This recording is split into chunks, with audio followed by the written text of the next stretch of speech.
屏东启用智慧停车格也无到1点半时间，却因为南部的日头伤炎，这停车场的面板是拍甲臭火焦，民众是扫无 QR code 无法度纳钱。你的智慧型的停车格损坏率太高。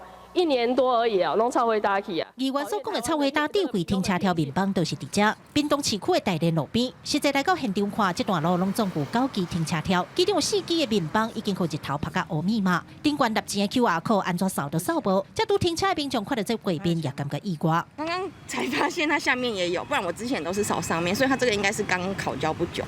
对，那你觉得这样会不会对你们有影响？ 如果我没有发现下面有的话，会，因为我没有办法扫，没有办法缴费。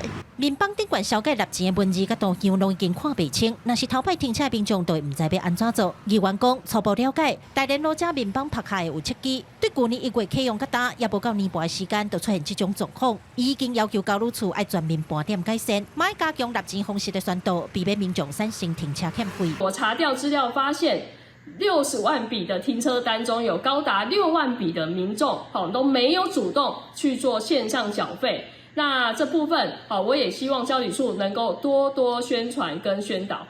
全部的一个智慧停车柱呢，我们也请他做统一的一个巡检，如果有发现类似的情形，请他们也在第一时间要去做一个清洁以及维护。